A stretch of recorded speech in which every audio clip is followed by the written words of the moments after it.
علی بھائی اگلا سوال ہے، ایک تبلیغی جماعت کے بہت بڑے اور مشہور مبلغ جو کہ سابقہ کرکٹر بھی ہیں، ان کے سامنے جب میں نے اس بات پر زور دیا کہ ہمیں قرآن حکیم کے ترجمہ اور تفسیر پر زور دینا چاہیے بجائے یہ کہ ہم فضائل اعمال کی تعلیم دیں جس میں بہت ساری باتیں قرآن و سنت کے منافی ہیں، تو انہوں نے فوراً کہا کہ قرآن حکیم ان پڑھ صحابہ کرام رضوان اللہ علیہم کو اس لیے سمجھ میں آ جاتا تھا کیونکہ وہ ان کی مادری زبان عربی میں تھا، ہم لوگوں کو پہلے بدوؤں والی عربی سیکھنی ہوگی، چلو صرف اردو ترجمہ پڑھنا نقصان دہ ہے۔ علی بھائی ضمن میں آپ سے ریکویسٹ ہے کہ قرآن پاک کی اس آیت اعوذ باللہ من الشیطان الرجیم بسم اللہ الرحمن الرحیم وَلَقَدْ يَسَّرْنَا الْقُرْآنَ لِلذِّكْرِ فَهَلْ مِن مُدَّكِرٍ کے حوالے سے ہماری رہنمائی فرمائیں، شکریہ۔ شکر ہے جی، آپ نے یہ نہیں کہا کہ ہمیں بدوؤں والی عربی سکھائیں۔ سر جو بدوؤں والی عربی ہے نا، آپ نے اپنے علماء سے پوچھا کہ انہوں نے بدوؤں والی عربی سیکھی ہے کہ نہیں؟ وہ تو ان مدرسوں میں پڑھ رہے ہیں، یہاں پہ بدو ٹیچر ہیں آپ کے جو پڑھا رہے ہیں عربی۔ یہ بات ٹھیک ہے کہ قرآن، میں نے بھی قرآن کے انٹروڈکشن پہ جو لیکچر ریکارڈ کروایا اس میں بتایا تھا کہ قرآن پاک عرب کے جو بادیہ نشین لوگ تھے بدو، ان کی عربک زبان میں نازل ہوئی تھی۔ اس کا یہ مطلب نہیں کہ وہ بدوؤں والی عربی کوئی اور ہے اور آج کی اسٹیبلش عربک اور ہے۔ یہ بھی آپ نے کئی لوگوں سے مت سنی ہوگی کہ جی قرآن کی عربی اور ہے اور جو عربی بولتے ہیں وہ اور ہے۔ نہ، قرآن نے قیامت تک کے لیے عربی زبان کو فریز کر دیا۔ دنیا کی کوئی زبان 100 سال سے زیادہ نہیں نکالتی ہے۔ آپ ذرا 100 سال تو آج سے 70 سال پہلے کی اردو پڑھ کے دیکھ لیں، قرآن کے ترجمے 100 سال نہیں ابھی ہوئے ترجموں کو ہوئے، اشرف علی تھانوی صاحب اور اعلیٰ حضرت امام رضا بریلوی صاحب اور باقی، ذرا ان کی اردو کے الفاظ دیکھیں، کئی ایک ٹھیک ہے، جاوے گا، ہم کہتے ہیں جائے گا، تو یہ جاوے تو لفظ ختم ہو چکا ہے۔ اعلیٰ حضرت کے ترجمے آپ پڑھیں گے، ہم نے تم سے پہلے کئی سنگتیں حلال کر دیں، ختم کر دیں۔ اب آپ ترجمہ دیکھیں گے تو کئی امتیں، کئی قومیں ہلاک کر دیں۔ وہ سنگتیں ہلاک کر دیں، وہ سنگت کہتے تھے، قوم، سنگت کا لفظ ایسے استعمال بھی ہوتا ہے نا، لیکن اب ہمارے آج کی جو اردو بولی جاتی ہے اس میں تو یہ لفظ نہیں استعمال ہوتا، ایبسلیٹ ہو چکا ہے۔ شیکسپیئر کی انگریزی پڑھیں اور آج کی انگریزی میں آپ کو فرق نظر آئے گا۔ سر یہ قرآن کا زندہ معجزہ ہے کہ اس نے عربی کو 100 سال نہیں 1400 سال سے قلعے کے ساتھ باندھ کے رکھا ہوا ہے۔ عربی نے قرآن کی حفاظت نہیں کی ہے، قرآن نے عربی کی حفاظت کی ہے، فریز ہے۔ تو جو کہا جاتا ہے نا بدوؤں کی عربی، وہ اس لیے کہ اللہ تعالیٰ نے جو ان کی اوریجنل عربک لینگویج تھی، جو ایک عام بدو ان پڑھ جاہل کو بھی سمجھ آتی تھی نا، اس میں قرآن نازل کیا تھا۔ اس میں تو ہماری دلیل موجود ہے کہ اللہ تعالیٰ اتنی آسان بات کرتا ہے جو عام بدو کو بھی سمجھ آ جائے۔ پہلے تو ہم اینٹی وینم دیتے ہیں، پھکی والا جواب، کہ ہمیں یہ کبھی امید ہے کہ آپ تائید کریں گے کہ آپ کے جتنے اولیاء اللہ بزرگ ہیں جنہوں نے قرآن کا اردو میں ترجمہ کیا ہے، دیوبندیوں کا ترجمہ کیا اشرف علی تھانوی صاحب نے، بریلویوں کا ترجمہ حمزہ بریلوی صاحب نے، اہل حدیث کا جوناگڑھی صاحب نے، شیعہ کا سید فرمان علی شاہ صاحب نے، اور کچھ نیوٹرل لوگ بھی تھے اس زمانے میں، فتح محمد جلندری وغیرہ، یا بعد میں مولانا مودودی۔ ان سب لوگوں کو، یا اپنے اپنے فرقوں کو تو آپ مان لیں گے، استاد دیوبندی کہیں گے اعلیٰ حضرت کو نہیں آتی تھی، اشرف علی تھانوی کو آتی تھی، اور بریلوی کہہ لیں کہ اعلیٰ حضرت کو آتی تھی، اشرف علی تھانوی کو نہیں آتی تھی۔ چلو اپنے اپنے فرقوں کے بڑے علماء کے بارے میں تو آپ کا یقین ہے، کیونکہ آج کے جتنے علماء ہیں نا ان کے وہ پڑپوتا شاگرد ہیں یا پوتا شاگرد ہیں، ڈائریکٹ شاگرد ہم بچے ہی کو نہیں، وہ بھی فوت ہو چکے ہیں۔ تو ان سے بڑے وہ علماء تھے، ان کو بدوؤں والی عربی آتی تھی جو اسٹیبلش عربی ہے، تبھی انہوں نے اس زبان کے اندر ترجمہ کیا۔ تو یہ جو انہوں نے اردو ترجمے کیے ہیں ہماری نیٹو لینگویج اردو کے اندر، یہ یقیناً انہوں نے وہی ترجمہ کیا ہوگا جو بدوؤں والی عربی سے اس اردو میں بنتا ہے۔ تو کیا خیال ہے، وہ کیا کہیں گے، ایسا ہی ہے، ایسا ہی ہے نا؟ تو ایک سٹیپ آگے چلتے ہیں۔ جب انہوں نے یہ ترجمہ کیا تو یقیناً انہوں نے اس سے پیسے کمانے کے لیے ترجمہ نہیں کیا ہوگا، بلکہ اس لیے کیا ہوگا تاکہ عوام کو پتہ چلے قرآن میں کیا لکھا ہے۔ کیونکہ اگر انہوں نے اپنے نوٹس بنائے ہیں تو وہ اپنی ان کے پاس لکھے ہوتے، پرنٹ نہ کرواتے، اور اپنے نوٹس تو ان کو بنانے کی ضرورت ہی نہیں تھی۔ کیوں؟ انہیں تو عربی پہلے ہی آتی تھی، ان کو نوٹس بنانے کی کیا ضرورت تھی؟ وہ تو ڈائریکٹ عربی سے قرآن پڑھے، ان کو سمجھ آ رہی ہے، انہوں نے کیوں ترجمہ کرنا ہے؟ جیسے آپ کے اگر پرسنل نوٹس اردو میں آپ ان کو انگریزی میں ترجمہ کر کے سیو کریں گے، کبھی بھی نہیں ہوگا، آپ اردو میں کریں گے جس میں آپ کو آتا ہے۔ اور قرآن کو تو ویسے ہی ضرورت نہیں ہے اس لیے کہ قرآن جس زبان میں نازل ہوا ہے وہ خود اتنی فصیح ہے کہ اس کو کسی دوسری اگر لینگویج میں ٹرانسفر کریں گے تو اس مفہوم کو اس میں لانے کے لیے زیادہ اس الفاظ یوز کرنے پڑیں گے، یہ زیادہ کنسائز فارم میں ہے.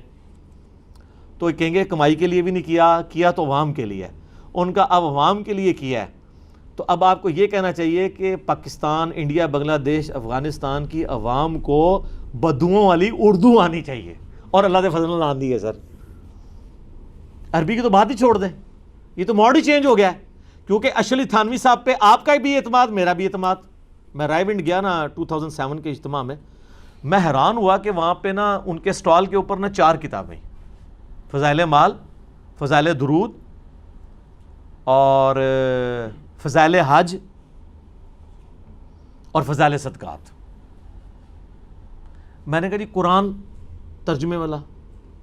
کہتے ہیں نہیں. میں نے کہا کیوں؟ جی حضرات کہتے ہیں قرآن سے اختلاف پیدا ہوتا ہے. قرآن تو بار بار کہتا ہے یہ اختلاف کو مٹانے والی کتاب ہے، یہ مہیمن ہے، یہ خود نگران ہے تورات اور انجیل کے اوپر، یہ الفرقان ہے، ہدی للناس وبینات من الہدی والفرقان.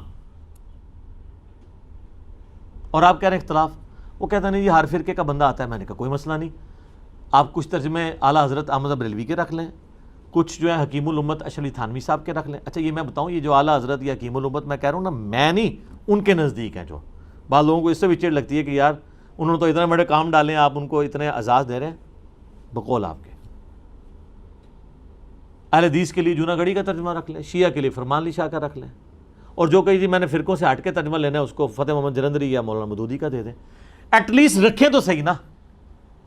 اب اردو ترجمے جب ہو گئے، آپ کے علماء جن کو آپ سمجھتے ہیں انہوں نے بدوؤں والی عربی سیکھی ہے، ان کے بزرگوں نے جو ترجمے کیے ہوئے ہیں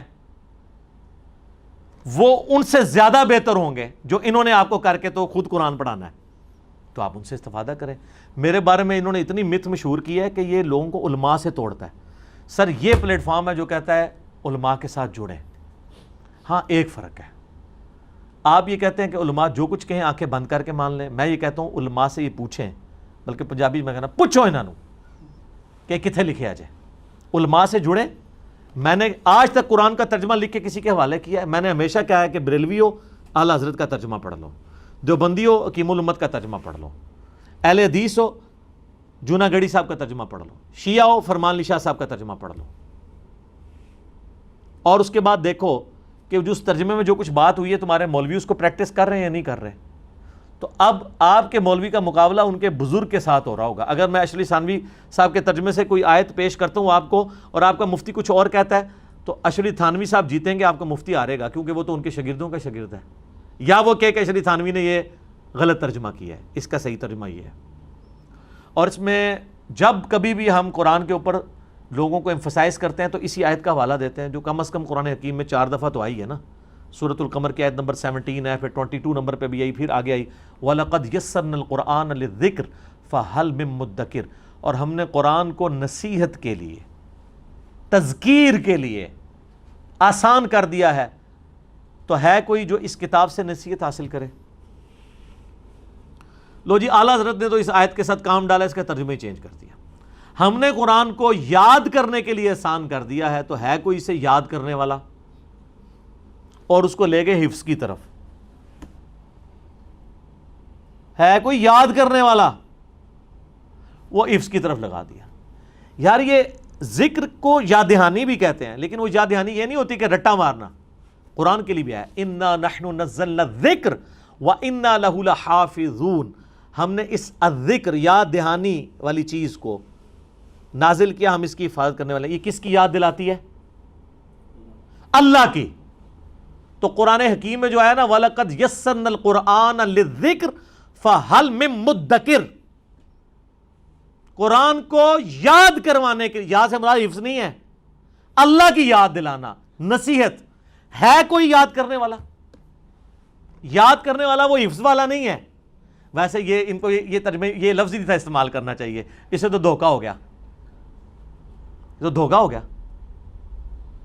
کیونکہ اس یاد سے مراد نصیحت تھا، نہ کہ اس سے مراد حفظ کرنا تھا. اور اسی لیے آپ دیکھ لیں نصیحت پکڑ رہی کوئی نہیں ہے. کدھر پکڑی انہوں نے نصیحت؟ الٹا آپ کو کہہ دیا جی قرآن ڈائریکٹ نہیں پڑھنا، آپ گمراہ ہو جاؤ گے. کیوں؟ قرآن بڑی مشکل کتاب ہے. اچھا فضائل اعمال اور فضائل سنت آسان کتابیں ہیں؟ ہاں جی وہ بہت آسان ہے. اس کا مطلب ہے اللہ نے جو پوری انسانیت کے لیے کتاب بھیجی تھی وہ دنیا کی مشکل ترین کتاب بنا کے بھیجی. اور آپ کے علماء کا انٹلیکچوئل لیول کو سلام ہے سر، جو کام اللہ سے نہیں ہو سکا آپ کے علماء نے کیا ہے کہ انہوں نے ایسی آسان کتاب لکھی جو ہر بندے کو سمجھ آ رہی ہے. کتنا خطرناک رزلٹ نکل رہا ہے اس کا.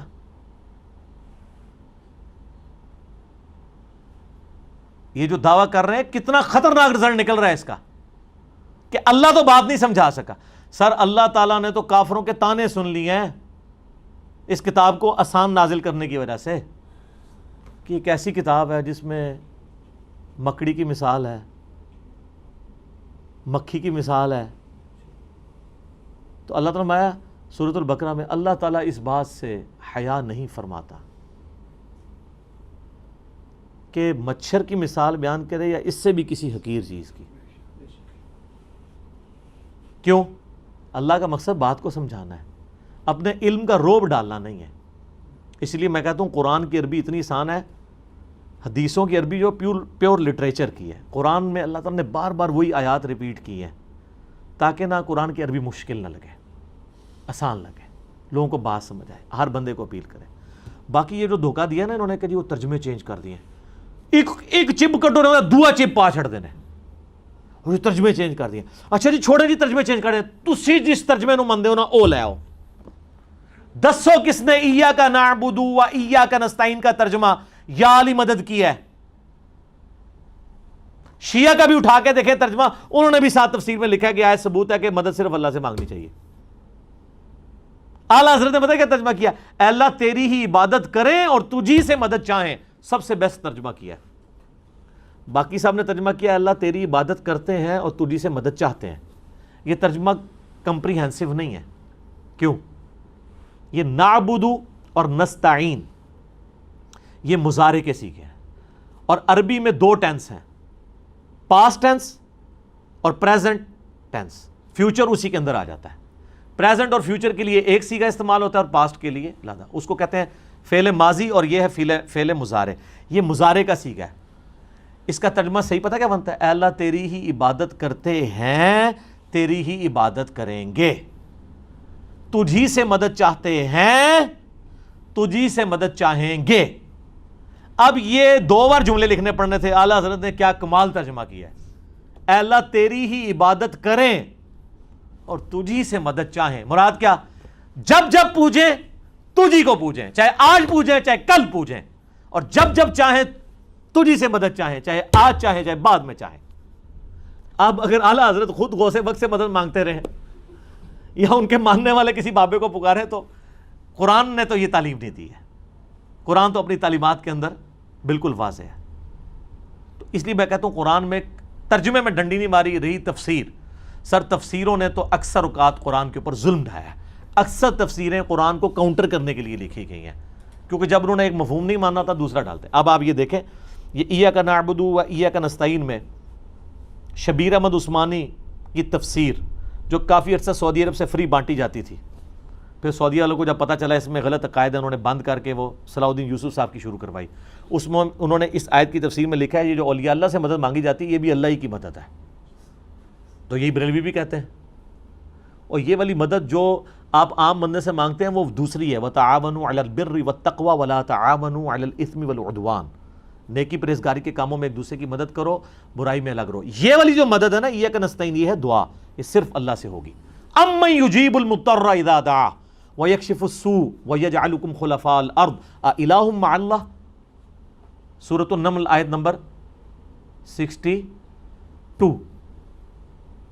بھلا بتاؤ تو کون ہے جو تکلیف میں گھرے ہوئے شخص کی فریاد کو سنتا ہے اور اس سے تکلیف کو دور بھی کر دیتا ہے، اور تمہارے آباء و اجداد کے مرنے کے بعد تمہیں اور تمہارے مرنے کے بعد تمہاری اولاد کو زمین پہ خلیفہ کرتا ہے. الہ مع اللہ، کیا اللہ کے ساتھ اور الہ بھی ہے؟ اس میں اللہ تعالیٰ نے بتا دیا جس کو اللہ کے سوا مشکل کے لیے پکارو گے نا مدد کے لیے گویا تم اسے الہ مان رہے ہو. میرے بھائیو یہ جھگڑا ہی نہیں مولا علی کو اختیار ہے یا نہیں. مولا علی کو شیخ عبد القادر جیلانی کو اختیار ہو تب بھی آپ ان کو مدد کے لیے آج کی ڈیٹ میں نہیں پکار سکتے. مولا علی بھی اللہ کو پکارتے تھے. مولا علی کا صحیح شیعہ بھی وہ ہوگا جو اللہ کو پکارے گا. آپ یہاں بیٹھے ہیں، میں آپ کو کہتا ہوں مجھے پانی پلا دو، بالکل ٹھیک ہے، وَتَعَاوَنُوا عَلَى الْبِرِّ وَالتَّقْوَى. اور آپ بغداد میں ہیں، وہاں بھی قبر کے اندر دفن ہے، اور میں کو مجھے پانی پلا دو، وہی بات وہی جملہ شرک ہو جائے گا. اس کو اور آسانی سے سمجھیں. بارش کون برساتا ہے؟ اللہ. بائی چانس ہو بھی رہی ہے، الحمدللہ. لیکن یہ ڈیوٹی کس کی ہے؟ فرشتوں کی. لیکن کبھی ہمیں وسوسہ بھی آتا ہے کہ ہم بارش کے لیے کسی فرشتے سے کہیں کہ اے فرشتے تجھے اللہ نے اختیار دے رکھا ہے تو مہربانی کر بارش اللہ کے اذن سے ہی نازل فرما دے، یا فرشتوں یہ پیغام دے دو کہ گرمی کا موسم قریب آ رہا ہے. وہ تو نعت لکھی تھی نا، وہ نعت بھی غلط ہے. فرشتوں کو نہیں آپ نے کہنا، آپ نے کہنا اللہم صلی علی محمد. وہ حدیث ٹھیک ہے کہ سنن نسائی میں حدیث ہے کہ اللہ کے کچھ فرشتے زمین میں سیاحت کرتے ہیں، میرے امتیوں کا سلام مجھ تک پہنچاتے ہیں. لیکن نبی علیہ السلام نے یہ نہیں کہا کہ آپ نے فرشتوں کو کہنا ہے، آپ نے کوئی ڈیوٹی اسائن کرنی ہے. نہیں، انہوں نے تو اللہ کا کہنا ماننا ہے، آپ کا تو ماننا ہی نہیں ہے. فرشتے کو آپ مدد کے لیے کسی اسائنمنٹ کے لیے نہیں پکار سکتے. تو بارش کی ذمہ داری اگر فرشتوں کی ہے، مدد کس سے مانگنی ہے بارش کے لیے؟ اللہ سے. تو اگر بالفرض کسی بابے کی کوئی ڈیوٹی لگی بھی ہوئی ہے آپ کی نظر میں، مانگنا پھر بھی اللہ سے. تو یہ جو اس طرح کے دھوکے دیتے ہیں نا کہ جی وہ قرآن حکیم جو ہے وہ ترجمے سے ڈائریکٹ پڑھیں گے گمراہ ہو جائیں گے، صرف اس لیے کر رہے ہوتے ہیں کہ نا آپ کو قرآن سے دور رکھیں. پھر اور کوئی بہانہ نہیں ہوگا نا تو الٹیمیٹلی یہ بہانہ ہوگا جی دیکھیں جی ترجموں میں اتنا فرق ہے، کس کا پڑھیں؟ سر جس کا مرضی پڑھیں، کوئی فرق ہی نہیں ہے. اور اگر آپ میری مانیں تو گوگل حافظہ اللہ کا پڑھ لیں، اس میں آن لائن ٹرانسلیٹر موجود ہے، ادھر عربی ڈالیں ادھر ترجمہ آ جاتا ہے. آج تک پریکٹیکلی کسی نے یہ اپنی زندگی میں 5 منٹ نکالیں اس کام کے لیے کہ وہ کبھی سارے ترجموں کو کمپیئر ہی کر لے؟ اور یہ جو متھ علماء نے مشہور کی ہے کہ ترجمے چینج کر دیے، تو بتائے ذرا کہاں پہ چینج ہوئی ہے؟ رہا الفاظ کا چناؤ. سر آپ 10 صحابہ کو بھی بٹھائیں نا جن کو اردو آتی ہو، وہ ایک طرح کے الفاظ کا ترجمہ نہیں کر سکتے عربی کا اردو میں. آپ 10 PhD انگلش بٹھا لیں جن کو اردو اور عربی آتی ہو، اور ان کو کہیں کہ جناب اس کا ترجمہ آپ ذرا کرو، کیا وہ 10 کے 10 ایک طرح کے الفاظ کے ساتھ ترجمہ کریں گے؟ نہیں. کبھی بھی ایک زبان دوسری زبان میں ایک طرح کے الفاظ کے ساتھ ٹرانسفر نہیں ہوگی. لیکن آپ یہ مانیں گے کہ وہ 10 کے 10 کا مفہوم ایک ہی ہوگا. اگر کوئی بسم اللہ کا ترجمہ کرتا ہے اللہ کے نام سے شروع، وہ بھی درست. جو کرے گا شروع کرتا ہوں اللہ کے نام سے، وہ بھی درست. اور جو کرے شروع اللہ کے نام سے، تو وہ کہتے ہیں جی کرتا ہوں تو لڑکی کا کرے گی، وہ تو کرتی ہو جائے گا. وہ کہتے ہیں شروع اللہ کے نام سے. او خدا دنا ہے، شروع کر، شروع کر. تو شروع ہی جی پھنس گئے ہیں، ایدے جی اچھائی رکھے ہے جناب کہ جی وہ شروع کتوں ہو رہا ہے جی، او شروع کر اگے بھی ٹور، شروع کر. اس طرح ہو ہی نہیں سکتا کہ 100% ایک طرح کے الفاظ ہوں. یہ سارے ان لوگوں کے دھوکے ہوتے ہیں. کبھی کس طریقے سے شیطان داخل ہونے کی کوشش کرتا ہے. لیکن سر اللہ تعالیٰ نے ہر بلا کے اوپر ایک بلا چھوڑی ہوئی ہے، ٹھیک ہے، کہ جو ان ساری بلاؤں کو غائب کر دیتی ہے. یہ جتنی لیم ایکسکیوزز پبلک کے سامنے لے کے آئیں گے ہم اتنے ہی ان کو جوابات دیں گے. پھر دیکھیں فضائل اعمال میں انہوں نے لکھا ہے کہ جی 18 علوم چاہیے قرآن کی تفسیر کے لیے. یار تفسیر کرنے کا تو آپ کو کہہ ہی نہیں رہے، ہم تو کہہ رہے ہیں ترجمہ پڑھیں اور عمل کریں.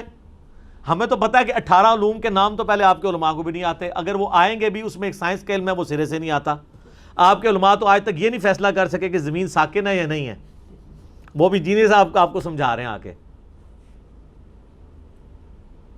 جیالوجی کا علم ہے، ایمبریالوجی، باٹنی.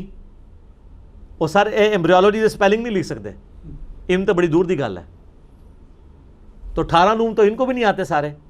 سر یہ تفسیر کی بات ہے. قرآن کا جو مقصد ہے نصیحت، وَلَقَدْ يَسَّرْنَا الْقُرْآنَ لِلذِّكْرِ فَهَلْ مِن مُدَّكِرٍ، نصیحت کے لیے. یہ چلیے بھائی اس کا نمبر آئی تھنک شاید پہلے آپ نے سورہ قمر کا 17 بولا تھا، یہ 32 نمبر نہیں 17 پہ بھی ہے.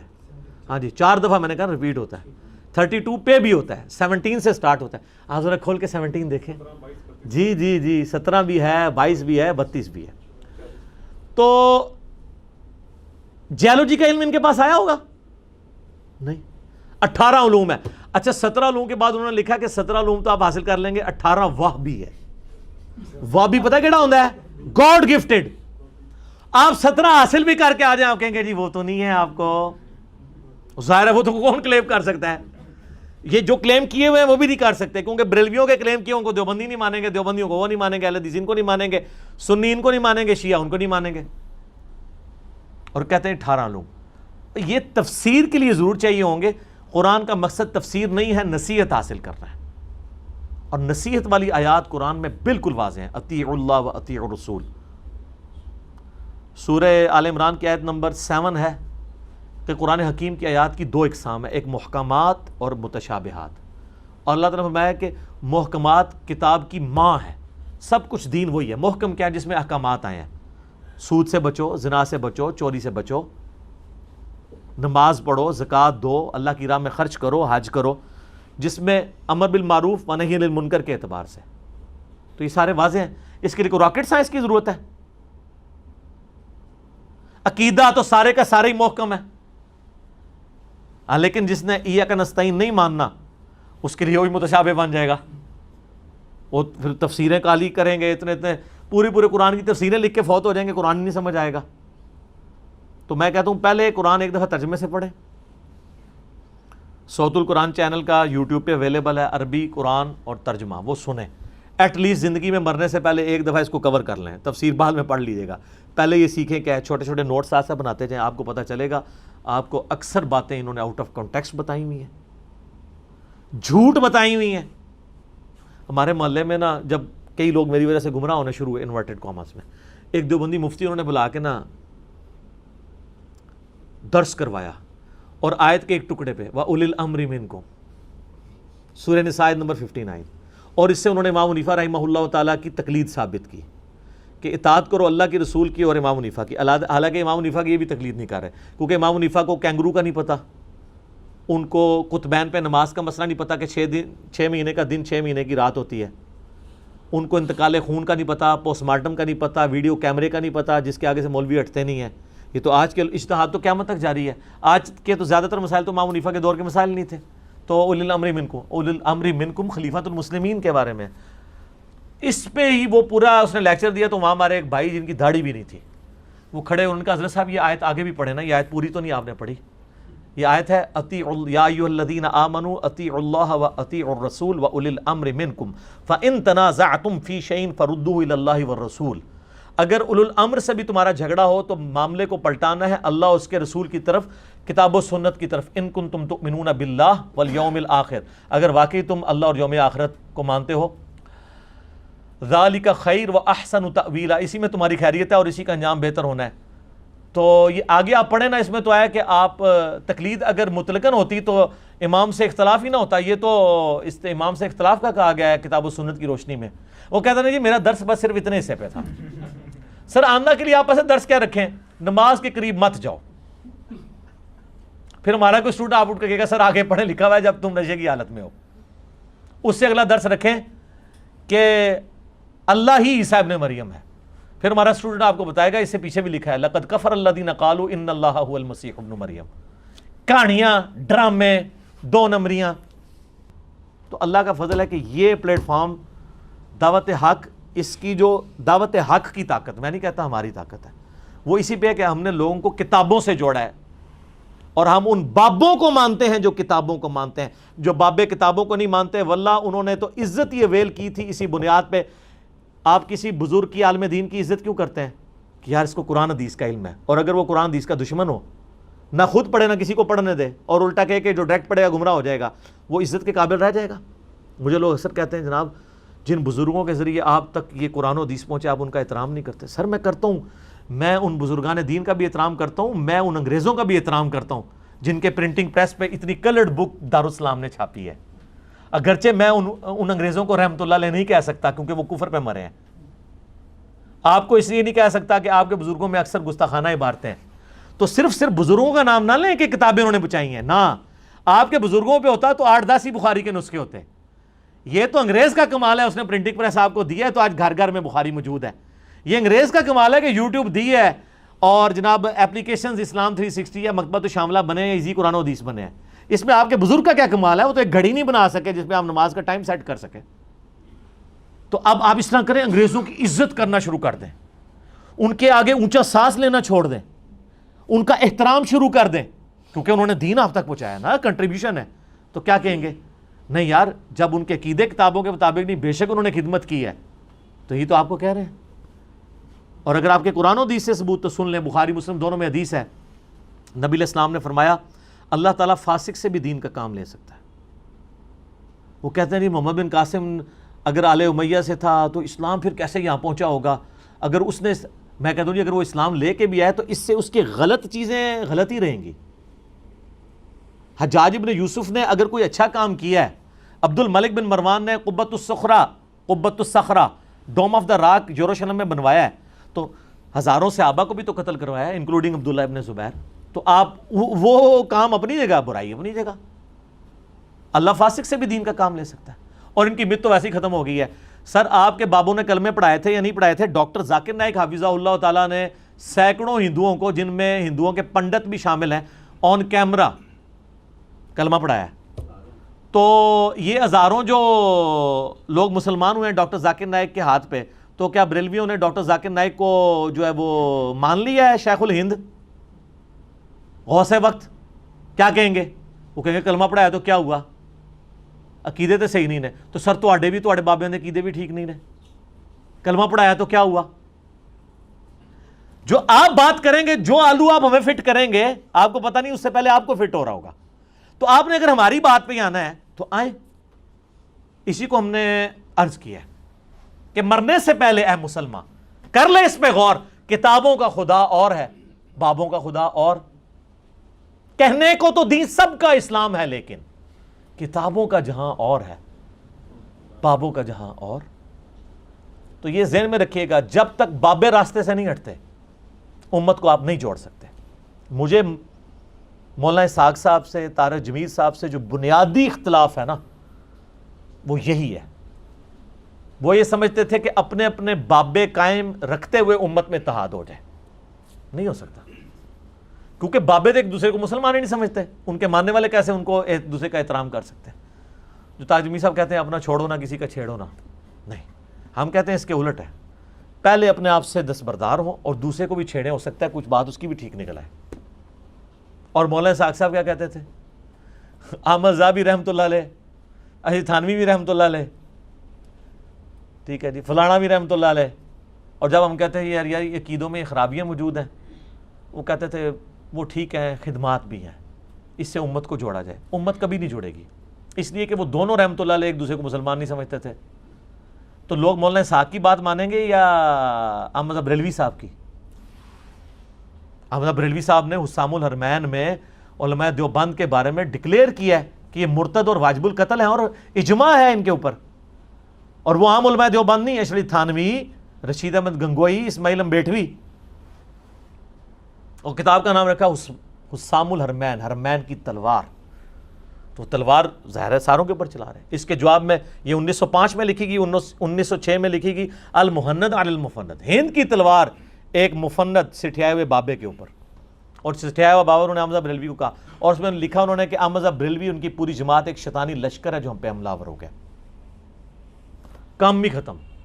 سر بابوں کو چھوڑیں گے تب کتابوں پہ اتفاق ہوگا، کتابوں پہ اتفاق ہو سکتا ہے، بابوں پہ کبھی نہیں ہو سکتا۔ ہاں ایک شخصیت پہ ہو سکتا ہے، محمد رسول اللہ صلی اللہ علیہ وآلہ وسلم، دیٹس آل، ورنہ یہ آپ قیامت تک لڑتے رہیں گے۔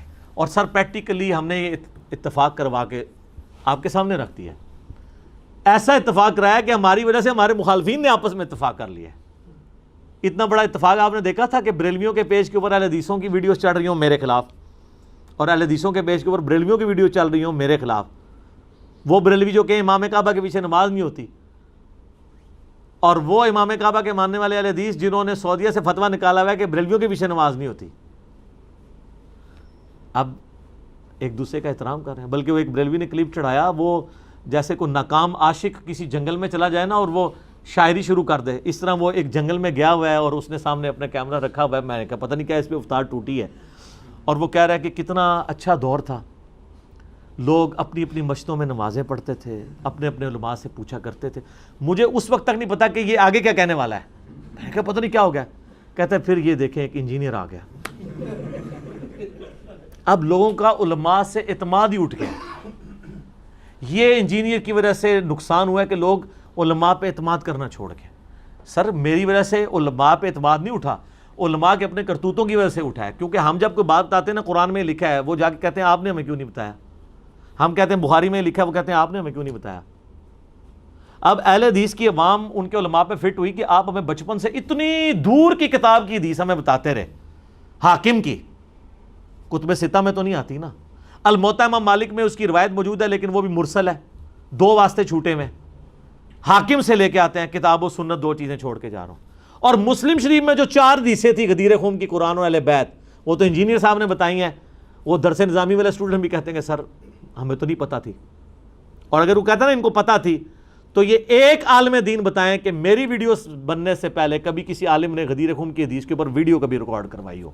اب تو لوگ کروا رہے ہیں، اب تو وہ لال رومال والا بھی مولا علی کہتا ہے، ٹھیک ہے، اب اس کو نہیں، اب پتہ چلا ہے کہ مولا کا معنی جو ہے وہ آقا بھی اور جگری یار بھی ہوتا ہے، صرف مشکل کشا نہیں ہوتا. تو صرف انجینئر صاحب کو مان لینا آپ،